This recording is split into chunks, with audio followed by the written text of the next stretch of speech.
안녕하세요. 광운대학교 이병관 교수입니다.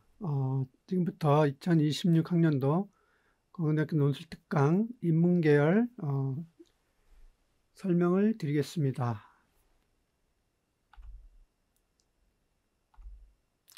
우선 목차는 논술 우수자 전형, 광운대 인문 논술 우수자 전형 관련된 내용을 소개해 드리고요. 2025학년도 전년도 기출문제를 해설해 드리겠습니다. 그리고 마지막으로 2026학년도 논술 우수자 전형 가이드라인을 말씀드리겠습니다.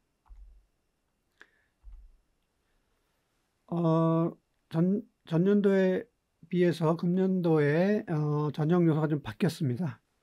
기존에는 논술고사 70%와 학생생활기록부 30%로 전형이 이루어졌는데요.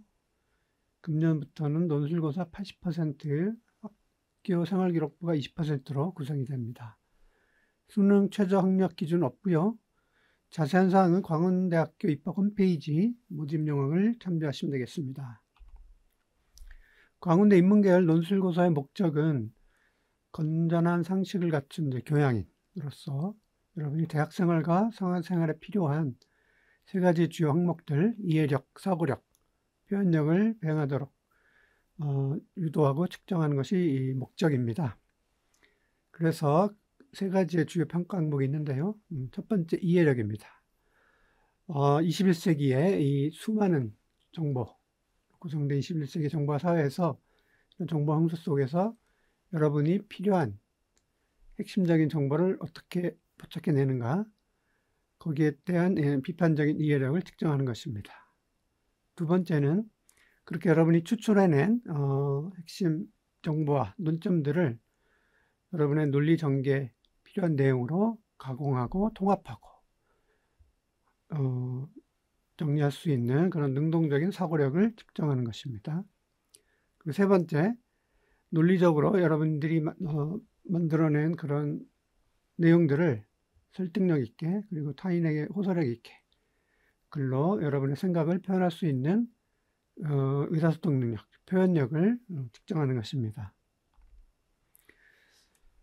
그래서 광운대학교 인문계열 논술고사의 문제 형식과 출제 형식을 간단히 말씀드리면, 우선 광운대 논술고사의 문제 형식은 주로 3개에서 5개의 제시문을 상호 관련시켜서 출제하는 통합 교과형의 형식을 갖추고 있습니다.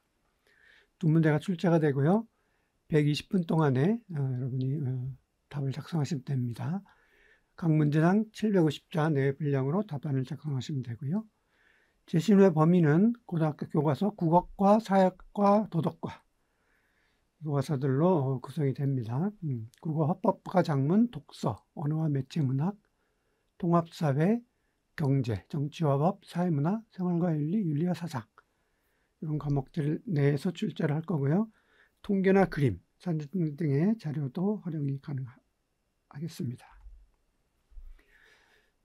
출제 영역을 보시면 일반적으로 크게 2가지 영역의 상호 보완적인 내용들로 출제가 이루어집니다. 첫 번째는 인간과 사회의 본질에 대한 이해입니다.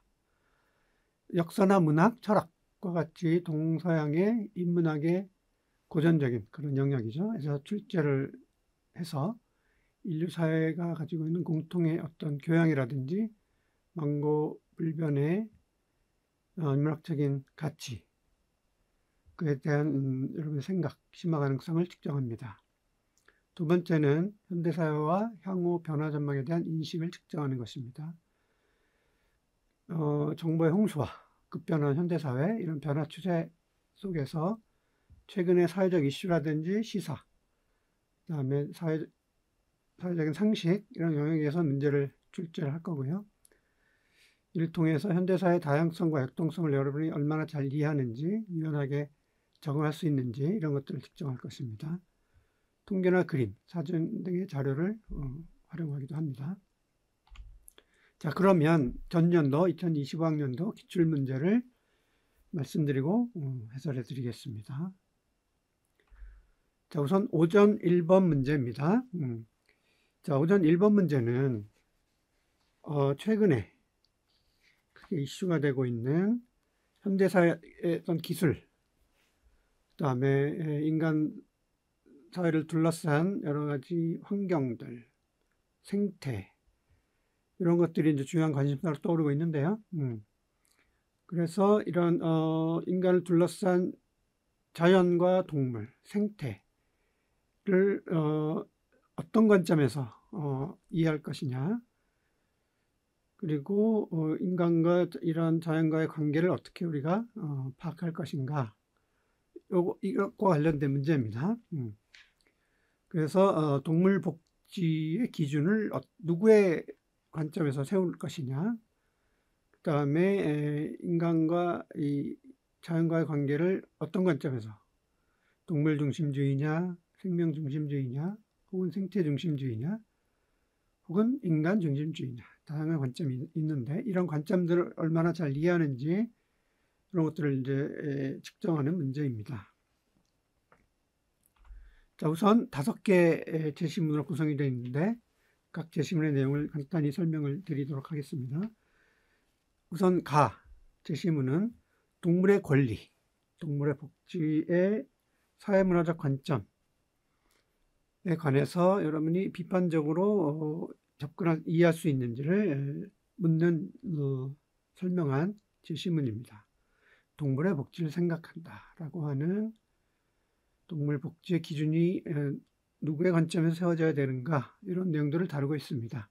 그래서 동물이 인간의 말을 알아들 수 있다라고 생각하는 것, 채식주의자가 고양이도 역시 채식주의로 기르려고 하는 어떤 태도, 동물원에 있는 동물들의 어떤 생태 환경, 이런 것들이 안타까워하는 것조차도 다 인간의 관점에서 동물을 보고 있다라는 것입니다.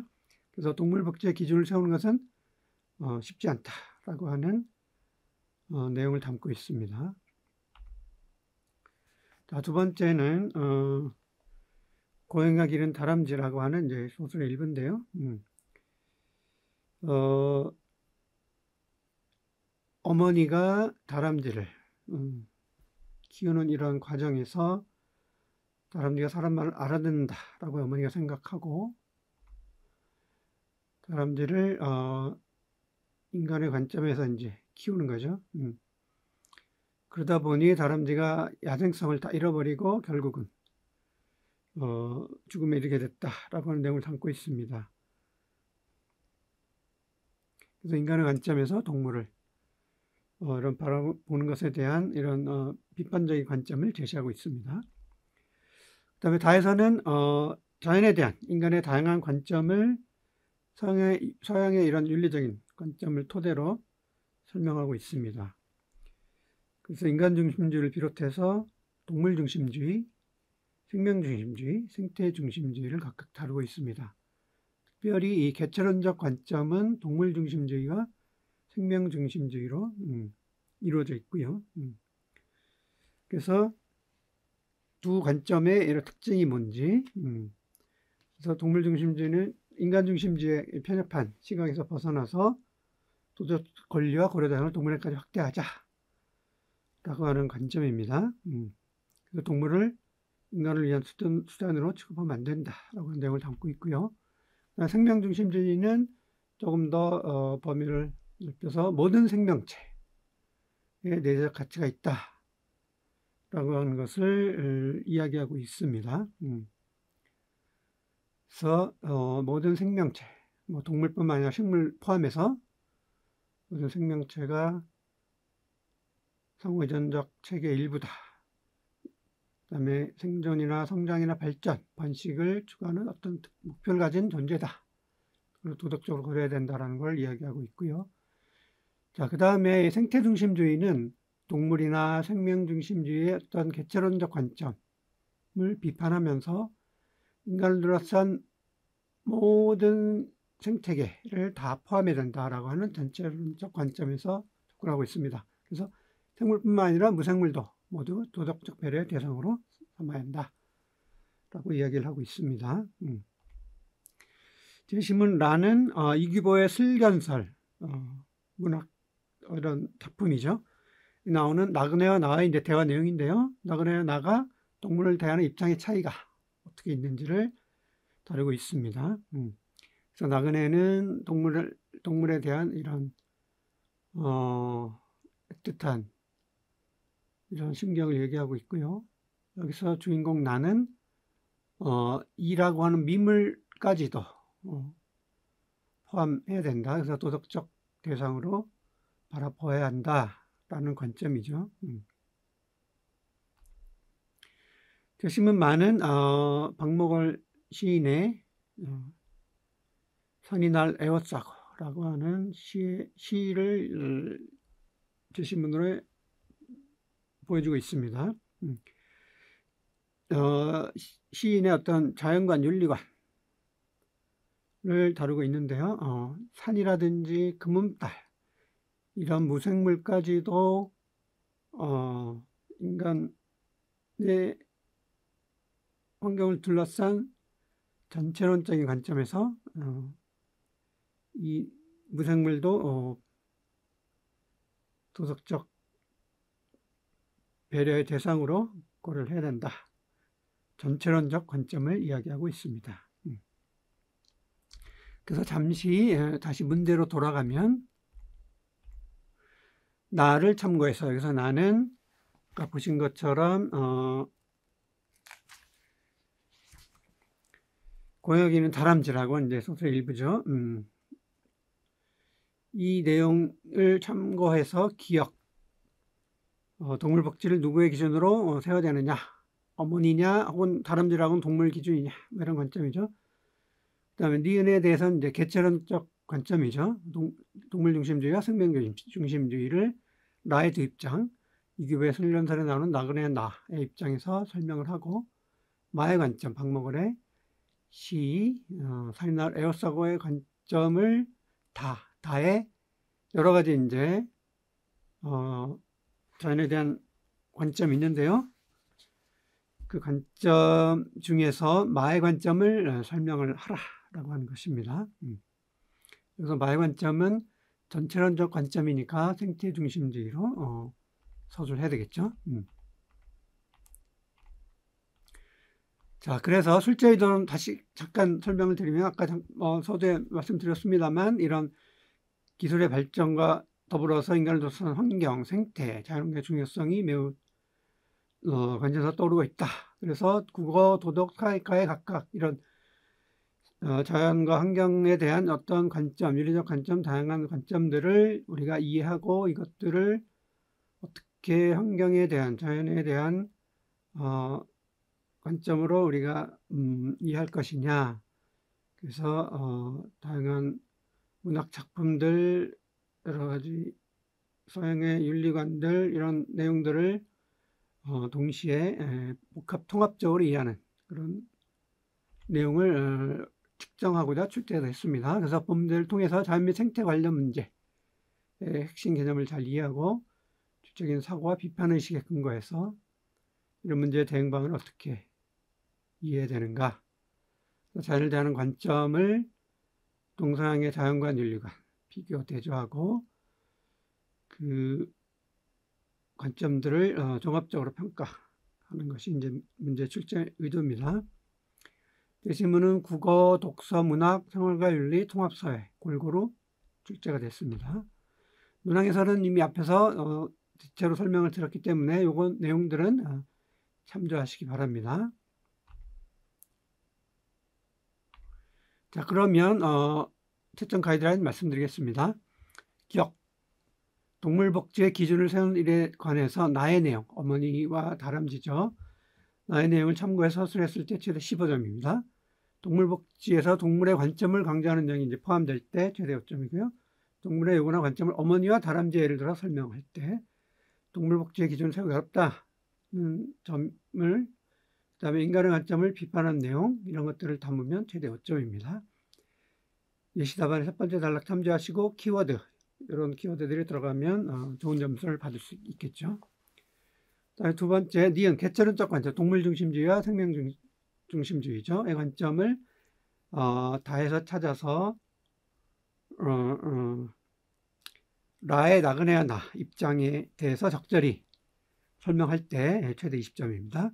나그네와 다의 그런 개체론 관점 중에 동물 중심주의 관점을 연결하면 최대 7점, 라의 나와 나, 주인공 나를 다의 생명 중심주의로 연결했을 때 최대 7점이고요.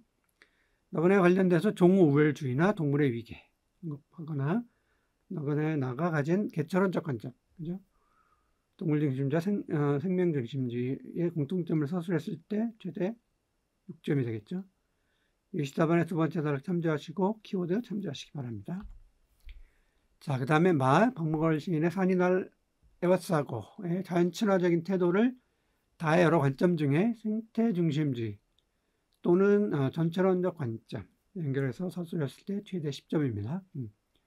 자연 친화적인 혹은 자연과 어우러진 삶의 태도 서술했을 때 최대 5점이고요.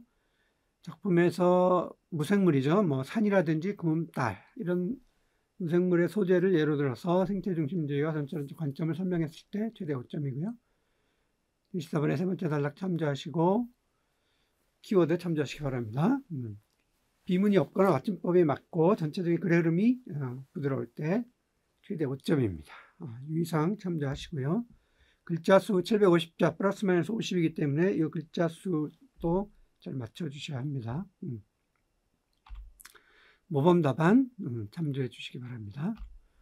오전에 두 번째 문제 설명드리겠습니다. 자, 오전에 두 번째 문제는 민주주의의 어떤 개념, 그다음 민주주의와 관련된 기능 중에 뭐 다수결이라고 하는 것에 대한 여러분의 이해와 다수결이 가지고 있는 기능뿐만 아니라 그것의 문제점들을 어떻게 이해할 것인가를 측정하기 위해 출제한 문제입니다. 그러면 제시문을 우선 설명을 드리죠.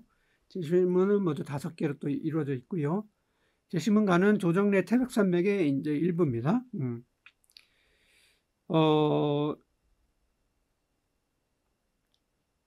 인민재판 주인공 염상진이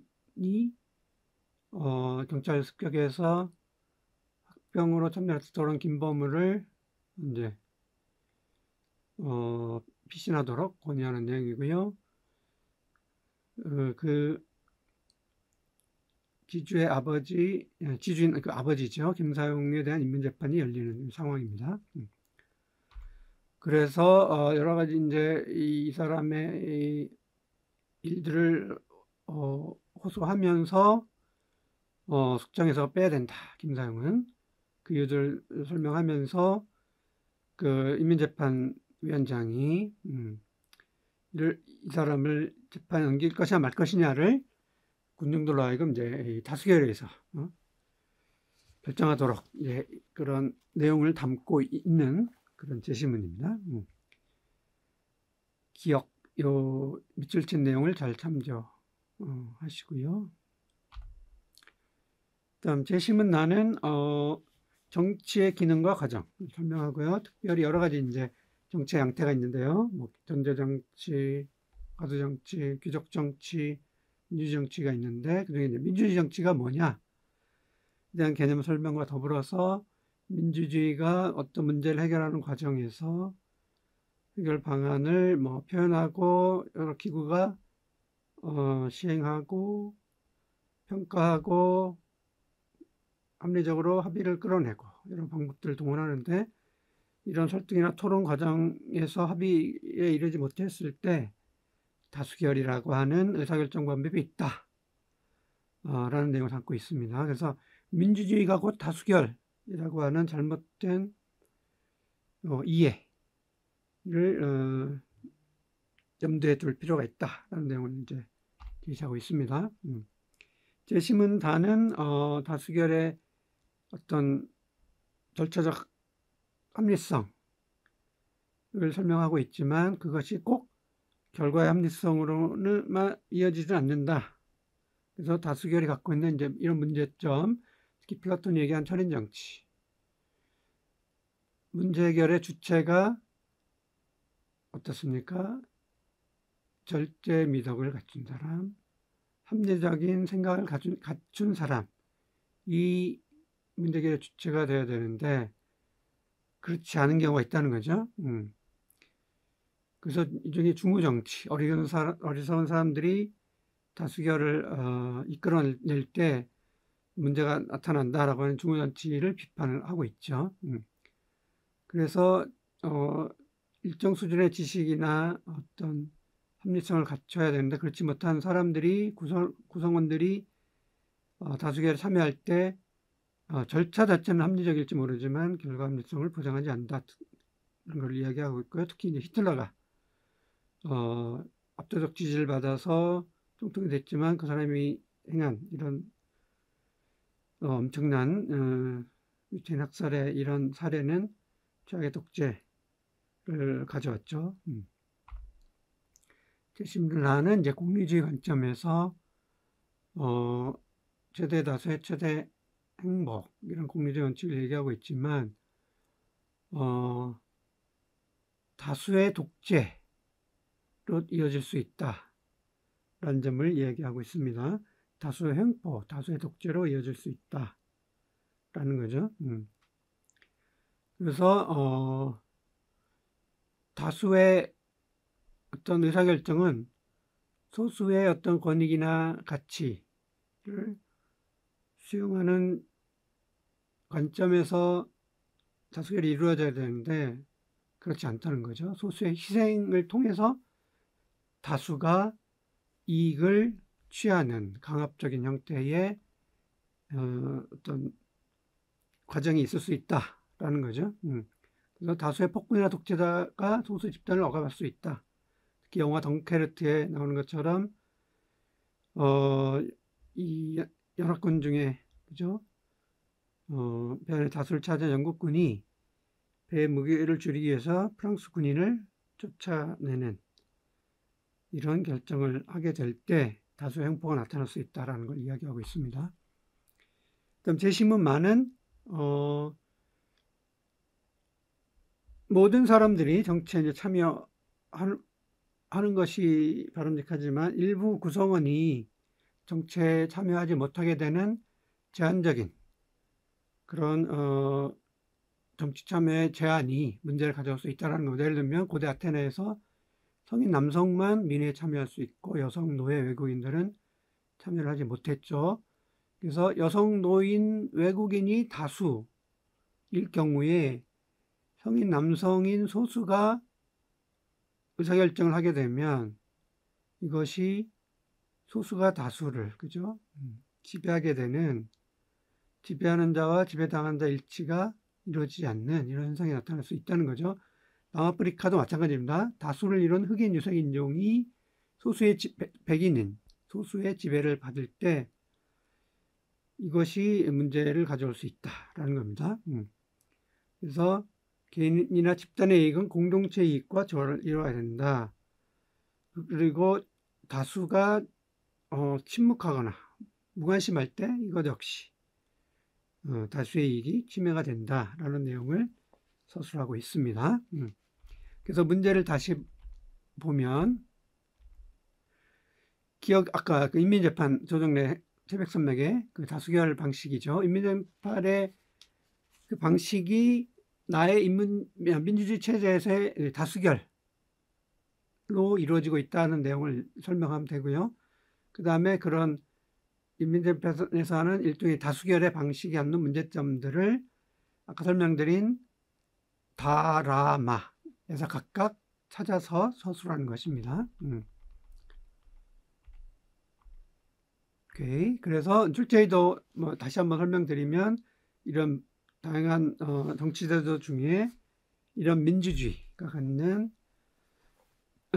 장점들이 있지만 그리고 그 중에 다수결이라고 하는 어떤 방법이 민주주의 정치 제도 안에서 갈등을 해결하는 하나의 방법이다 라는 걸 우리가 이해할 필요가 있고 이런 민주주의와 관련된 다양한 내용들이 여러 가지 도덕 교과서라든지 사회 교과서에 나타나 있죠. 그 다음에 이런 문학 교과서에 실린 조정래 태백산맥 이런 내용들을 잘 통합적으로 이해하고 연결시켜서 민주주의에서의 다수결의 어떤 기능, 그 다음에 그 다수결이 갖고 있는 여러 가지 문제점들을 논술하는 것이 이제 이 오전 문제 2번의 출제 의도입니다. 문학, 윤리와 사상, 정치와 법, 사회문화, 통합사회 다양한 교과서에 출제가 됐고요. 문항에서는 이미 앞에서 설명드렸습니다. 이 내용은 참조하시기 바랍니다. 채점 가이드를 말씀드리죠. 아래 키워드나 혹은 여기에 상응하는 단어를 모두 적절히 사용했을 때 최대 10점입니다. 자, 인민재판은 다수결 원칙을 따른다. 내용을 담으면 최대 5점이고요. 다수결 원칙을 설명하면서 민주주의 정치제도에서 갈등이나 문제 해결의 하나의 수단이다. 다수결은 절대 다수가 아니라 참여자 중 다수가 참여하는 결정에 참여하는 방식이다. 라는 걸 강조하면 추가 점수가 있고요. 여기서 다수결과 민주주의를 동일하게 이해하면 최대 10점 감점입니다. 모음답은 첫 번째 단락 참조하시고요. 키워드 참조하시기 바랍니다. 자, 두 번째, 다수결이 올바른 결정을 보장하지 않는다. 라는 점, 마의 내용이죠. 그 다음에 다수결이 합리성을 과정과 결과로 나눠서 서술하면 최대 5점이 이제 다에 있는 내용이다. 그죠? 과정은 합리적이면 결과는 합리적이지 않을 수 있다. 두 번째 단락의 도입 부분 참조하시고요. 키워드 참조하시고요. 그 다음에 라의 내용이죠. 이제 다수의 이익을 추구하다 보면 소수의 이익이 침해될 수 있다. 다수의 독재, 다수의 횡포가 있을 수 있다. 우리가 히틀러라든지 그 다음에 덩케르트죠. 영화 덩케르트. 그런 내용들이 담기면 이런 키워드와 더불어서 그런 내용이 담기면 좋은 점수를 얻을 수 있겠죠. 그 다음에 마지막으로 대신은 마의 내용입니다. 참정권이 제한되거나 배제됐을 때 다수와 소수가 뒤바뀔 수 있다. 다수의 침묵 혹은 다수의 무관심 이런 것들이 사용되면 최대 5점이고요. 소수의 의견에 귀를 기울일 필요가 있다라고 서술하면 추가 점수. 다수와 소수의 역전이 실제 다수의 피해로 이어질 수 있다를 설명하면 최대 5점입니다. 두 번째 단락 참조하시고요. 키워드 참조하시기 바랍니다.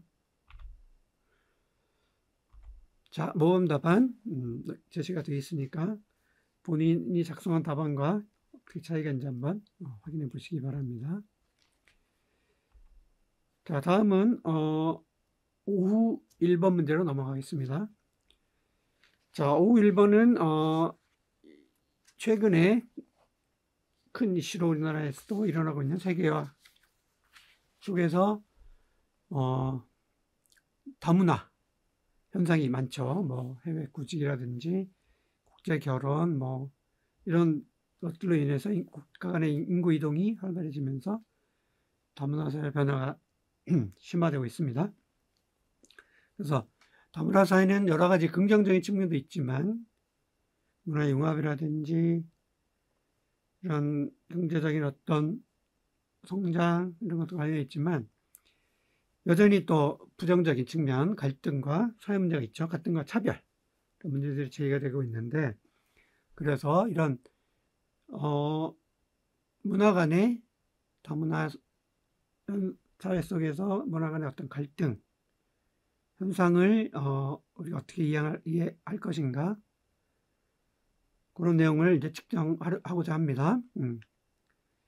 그래서 이런 갈등을 우리가 왜 나타나는지 어떻게 우리가 어떤 가치관이나 준거에서 이 다문화 현상을 이해할 것인가 그러면 다문화 사회에서 타 문화에 대한 경쟁협력이 왜 필요한지 그 과정 속에서 고정관념이라든지 문화에 대한 이해가 왜 중요한지 이런 내용들을 묻는 문항이고요. 문제고요. 그래서 다문화 사회의 핵심 주제를 이런 관점에서 다뤄보자. 그래서 사회문화 통합사회 화법과 작문 이런 다양한 교과서 속의 어떤 내용들을 담고 있습니다.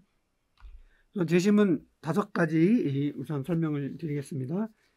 제시문 가는 다문화 사회 현상을 이제 서술한 내용이고요. 여기에 이제 다문화를 이해하는 다양한 관점들이 있다라는 내용을 담고 있으면서 이 뒷부분이 더 중요하겠죠. 긍정적인 측면이 있지만 이런 갈등과 차별이 나타난다. 특별히 사회적 희소 가치를 둘러싼 경쟁으로 인해서 집단 간의 갈등이 발생한다. 이런 갈등이 왜 발생하는가? 이런 것들을 이해할 필요가 있다라는 걸 담고 있습니다. 자, 그 다음에 재심은 나는 이런 경쟁 사회에서 내가 속한 집단만의 어떤 이익을 추구할 때 이런 이기주의적 사고죠. 문제가 있을 수 있다. 이걸 비판하면서 공동체의 삶 속에서 우리가 어떻게 건전한 경쟁과 그다음에 협력의 조화를 이룰 것인가, 그런 경쟁과 협력의 조화가 필요하다는 내용을 담고 있습니다. 그래서 아프리카 속담에 빨리 가려면 혼자 가고 멀리 가려면 함께 가라 라고 하는 이런 속담을 이야기하고 있죠. 그래서 이런 나의 이익만 추구하는, 내 집단의 이익만을 추구하는 이기주의와 함께 가라고 하는 공동체주의, 그다음에 이런 협력, 이런 것들을 이제 강조하고 있는 내용입니다. 재심은 다는 이제 사회 집단에 대한 이해와 정의, 그다음에 심리학적인 연구, 실험 연구를 담고 있습니다. 사회 집단은 소속감에 따라 내 집단, 외 집단, 내 집단은 우리 집단, 외 집단은 타인 집단으로 나눌 수 있다. 내 집단과 외 집단은 상황에 따라 달라질 수 있다. 자, 그 다음에 중요한 게 내 집단에 대한 이런 강한 정체성이 내 집단의 구성력과 결속력을 높이는 데는 좋지만 이게 외 집단에 대한 부정적이고 배타적인 태도로 이어질 때 이게 문제가 된다라는 거죠. 이게 바로 내 집단 편의 현상이다. 디귿 밑줄 친 내용이죠. 이와 관련된 이제 심리학자 셰리프가 이런 소년들을 대상으로 임의로 두 집단을 나누고 두 집단 간의 이런 집단 구분을 했을 때 자동적으로 내 집단, 외 집단이 생기고 서로 반발하고 싸우고 서로 혐오하게 됐다라는 내용을 담고 있습니다. 재심은 나는 자유주의적 정의관과 공동체주의적 정의관을 비교하고 있습니다. 자유주의적 정의관은 누구나 독립된 자로서 선택할 수 있다. 개인의 이익이 더 우선돼야 된다. 그걸 바탕으로 전체 사회의 부가 증가되고 이런 것들이 이제 출발점이 개인의 공정한 이익과 권익을 보장하는 것이 필요하다. 이런 관점이죠. 그러나 이 관점이 갖는 문제점은 무엇입니까? 개인의 권리와 사익, 이게 너무 지나치게 강조될 때 타인이나 사회 전체 이익이 침해되는 이기주의의 문제가 있다는 거죠. 자, 이와 반대로 이제 공동체주의적 정의관은 공동체의 전통과 규범, 그다음 공동체의 어떤 발전이 우선시돼야 된다라는 거죠. 그래서 우리 존재 출발점 공동체다. 그렇죠? 공동 이익이나 공동선을 추구하는 것이 바람직하다라는 걸 강조하고 있습니다. 재심은 많은 법정 스님의 글입니다.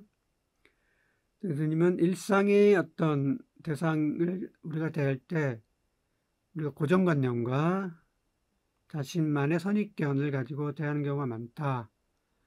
그래서 일상의 어떤 현상들을 새로운 관점, 시각에서 볼 때 얼마나 아름답고 얼마나 그것이 우리의 눈을 뜨게 해주는가라는 내용을 담고 있습니다. 그래서 우리가 어떤 대상에 대해서 허심탄회하게 고정관념에서 벗어나서 허심탄회하게 파악할 때 그것이 대상의 긍정적인 새로운 면들을 인식하는 데 도움이 된다라는 내용을 담고 있습니다. 그래서 다시 문제를 보면 기억 현상이 여기 뭐였죠? 제한된 희소 가치를 놓고 집단 간의 갈등이 일어난다.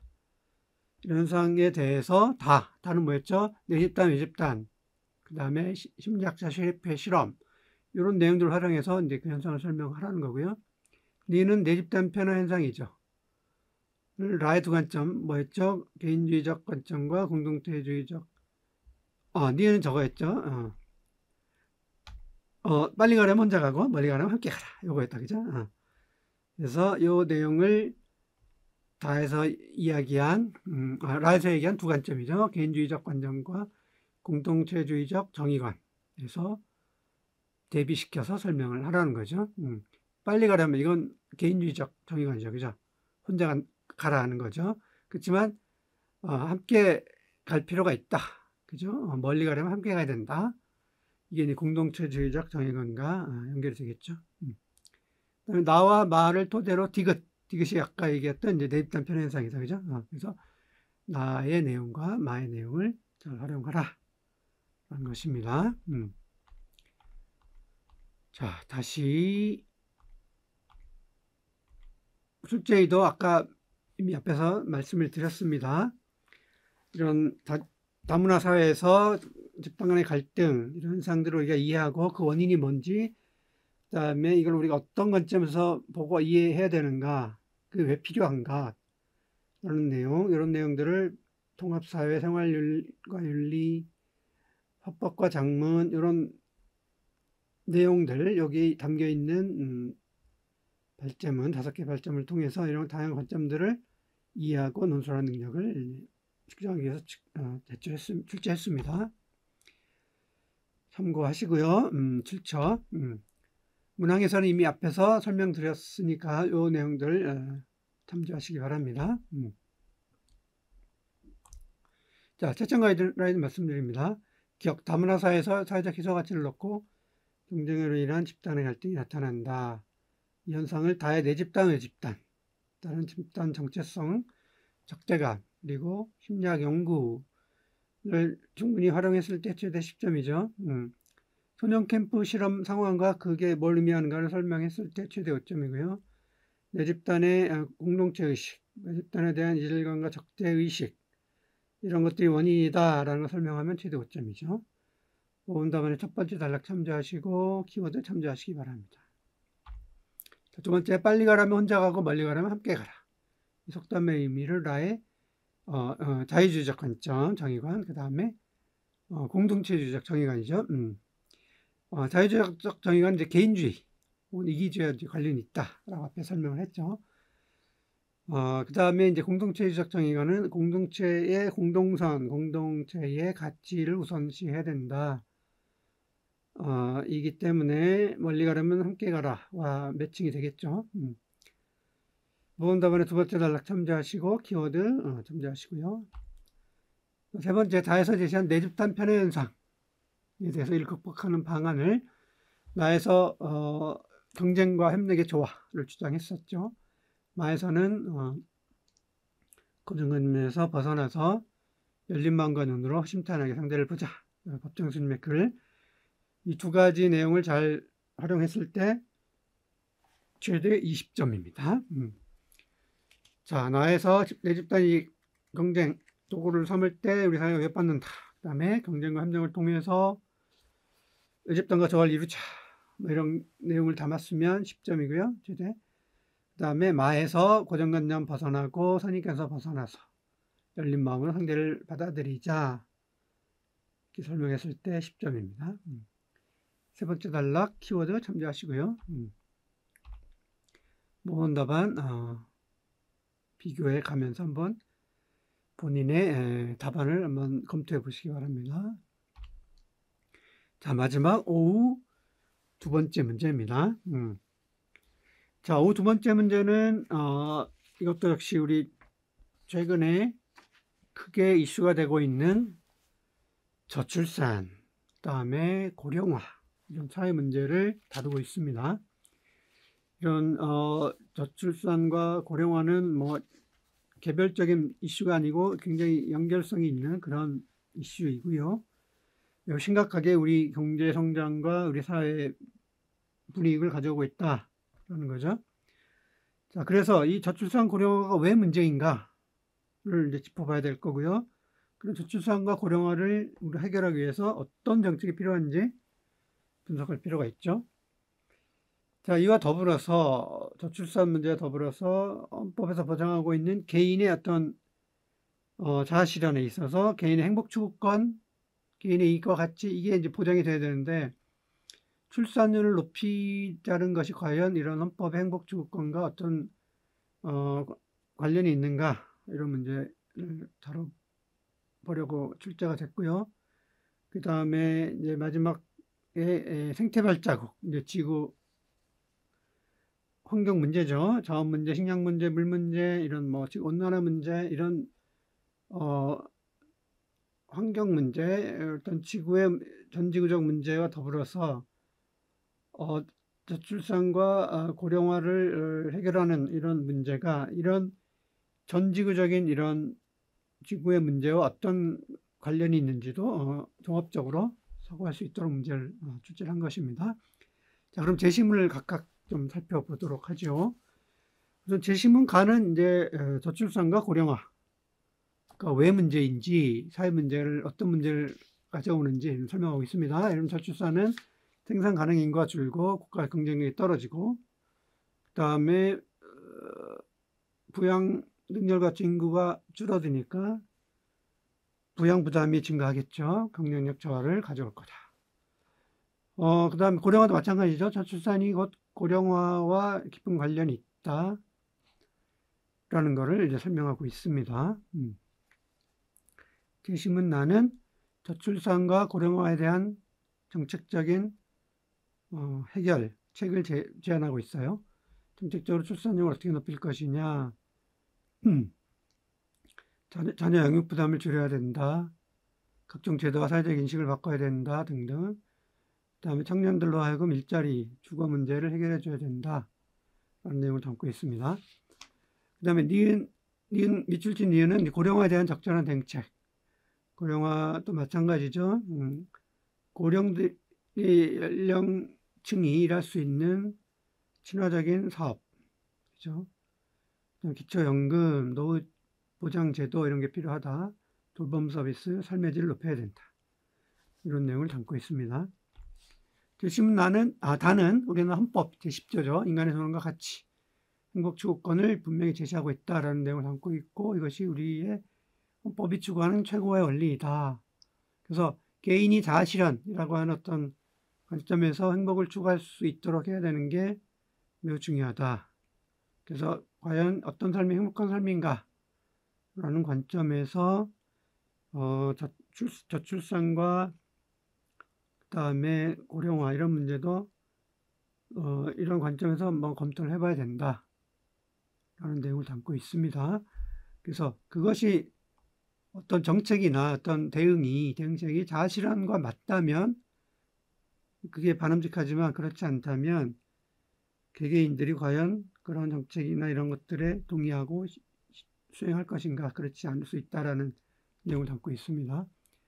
제시문 나는 노인 문화를 서술하고 있는데, 과거와 달리 노인들도 적극적으로 이제 일을 하고 경험을 쌓고 더 오랫동안 일할 필요가 있다. 그렇지만 여전히 그것이 아픈 몸을 이끌고 일하는 것, 이런 것들이 문제점으로 나타나고 있을 수 있다는 거죠. 이런 노인 복지 정책, 재정적 부담, 이런 것들은 또 젊은 층에게 또 부담으로 지어질 수 있다. 그래서 저출산과 고령화가 동시에 진행되는 악순환이 발생한다. 내용을 담고 있습니다. 지금 많은 이제 생태 발자국 관련돼서 이제 지구의 문제 담고 있습니다. 지금 인류가 지구의 자원을 쓸 때 얼마나 이런 문제가 심각해지는지, 이런 것들이 어떤 문제를 가져오는지, 이런 내용들을 담고 있습니다. 자, 그러면 다시 문제로 가서 자, 기억. 저출산에 대해서 정책적으로 출산을 높이자라고 하는 것이죠. 이거를 가의 내용이죠. 그런 저출산이 어떤 문제를 이야기하는지의 문제, 그 다음에 아까 헌법 10조이겠죠. 개인의 행복 추구권, 전원과 같이, 이 두 관점에서 그 정책적으로 높이는 것이 어떤 의미인지를 설명하고, 그다음에 니은, 고령화에 대한 적절한 대응책을 라의 시각, 아까 라가 뭐였죠? 노인들이 이런 적극적으로 사회에 일하려고 한다. 그렇지만 그것이 여전히 노인들에게는 어려운 일이다. 그죠? 건강의 문제, 육체적인, 정신적인 고통, 그리고 그것이 또한 젊은이들의 부담으로 나타나 세대 갈등도 있을 수 있다. 이런 이슈들과 관련지어서 평가를 하라라는 거고요. 그 다음에 마가 생태 발자국, 지구의 문제 관점에서 출산율을 높이는 것과 고령화에 대한 대응책을 설명을 하라라는 것입니다.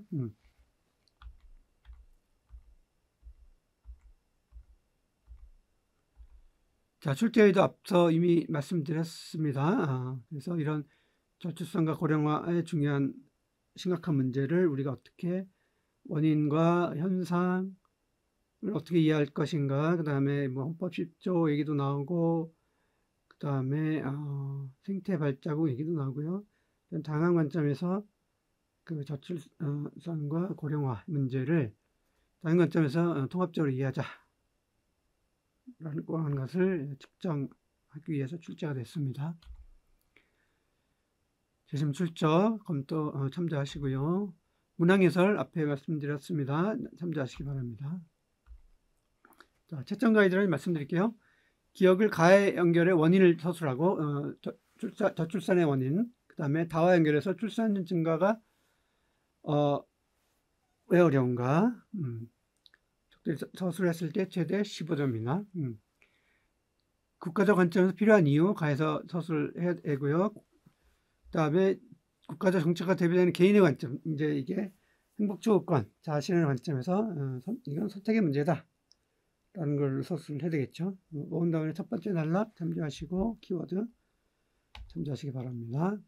그 다음에 이 고령화에 대한 대응책에 있어서 라의 비판적 시각이 있었죠. 고령화가 어떤 노인들이 일하는 게 어떤 문제가 있는지 이걸 설명했을 때 고령정책의 대응책으로 고령층적인 사업 육성하는 것, 복지제도 정비하자라는 것이지만 은퇴 후에 저임금, 어떤 건강의 문제, 그다음 이런 것들이 결국 복지제도라는 것이 결국 젊은 층에 부담이 된다. 세대 갈등으로 이어질 수 있다. 이런 내용들 다 담아야 되겠죠. 모음 답안의 두 번째 단락, 그 다음에 키워드 참조하시고요. 그 다음에 두 가지 문제, 출산을 높이는 것과 고령에 대한 대응책의 문제를 마의 생태 발자국 개념의 관점에서 좀 설명을 해봐라 라는 거죠. 생태발 개념과 심각성을 잘 정리하고 인위적으로 뭐 출산을 높인다든지 뭐 평수망을 늘린다든지 이런 것들은 결국 전 지구적인 이슈, 생태 발자국, 생태의 문제에도 직접적인 관련이 있을 수 있다. 이런 관점을 한번 써보라는 거죠. 세 번째 단락 키워드 참조하시고요. 모음 답안 보시면서 여러분이 작성한 그죠? 그 내용과 한번 검토해 보세요.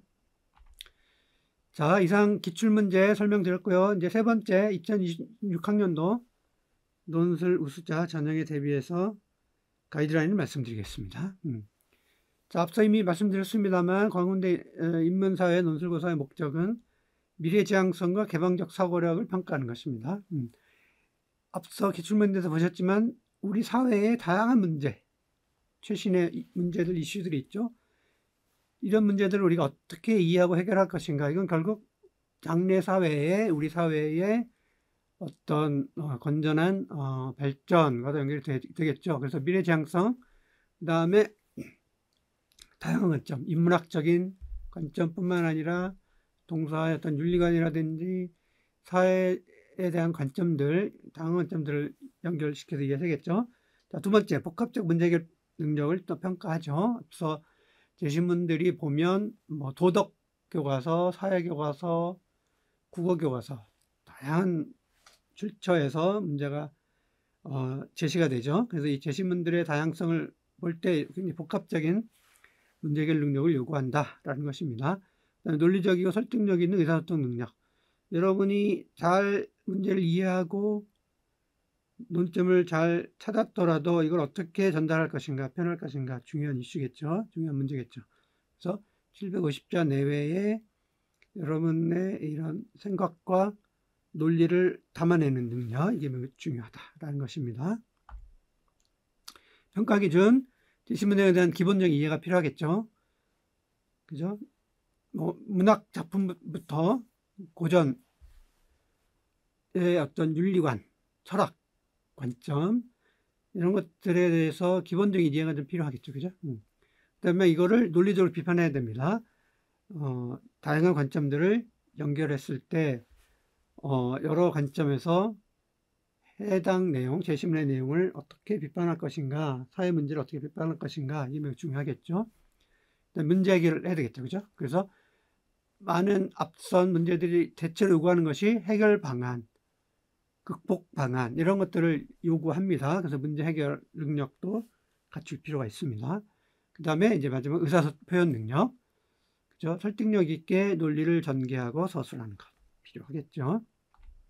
자, 그러면 이런 것들을 측정하는 이런 문제, 앞서 4개의 문제를 봤지만 하나의 문제에 하위 문제들이 2개 또는 3개씩 있는 걸 볼 수가 있을 겁니다.